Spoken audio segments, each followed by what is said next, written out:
Alright guys, so in this short video, I want to show you how to print values using MIPS.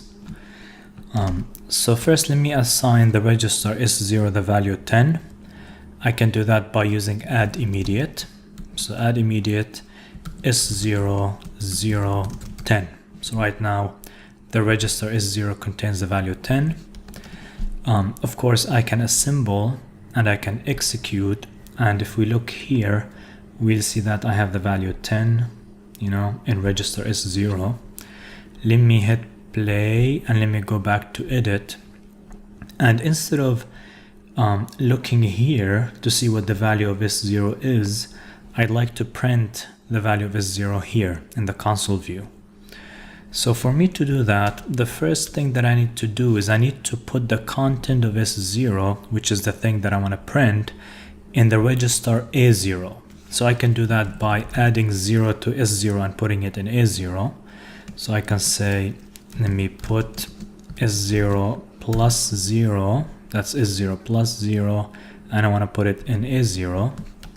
And then I have to assign the register v0 the value 1. So I do that by doing add immediate v0, 0, 1. And then I do syscall. So these are the three steps. Syscall. So whatever I want to print, I have to put in a0. Then I would assign v0 the value 1, and I would do a syscall. So let me assemble and let me show you the result. Alright, so after I execute this line, clearly I have 10 in is0. After I execute this line, I have whatever in is0 be copied to is0. So you can see is0 contains 10. And after the syscall, it'll actually print 10. Okay, so that's pretty cool. Let me show you another example. So let me hit play here, go to the edit. Let me say I want to put the value 7 in some register, and I want to multiply it by 4, then I want to print the result. Okay, so let me put 7 in some register. So add immediate is1, 0, 7. So I have 7 in the register is1, and then I'd like to multiply that by 4, and to multiply that by 4 I can shift left logical by 2, because each shift is going to multiply by 2. I do it twice, I multiply it by 4. So shift left logical, and I'd like to store the result in s1, and I have s1, which is what I want to shift, and I do 2.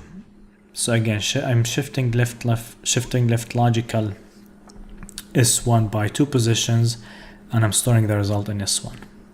So right now I'd like to print s1. For me to print s1, I have to put it in a0, and then I have to put 1 in v0, and then I have to do syscall.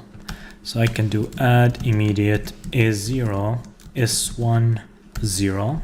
So I'm putting whatever in s1 into a0. Then I have to put 1 in v0, add immediate v0, 0, 1, and then I do a syscall.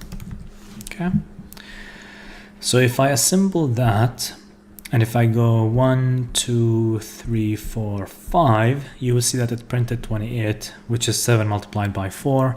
Of course, if I continue, it'll print 10, right? Because that's what I have after that. And you can notice here that it prints 28 and it doesn't go to the new line. So you can see that the 28 and 10, they're next to each other. In the next video, I'll show you how to print characters, and I'll show you how to print, new line characters too. Okay. All right, let me stop that.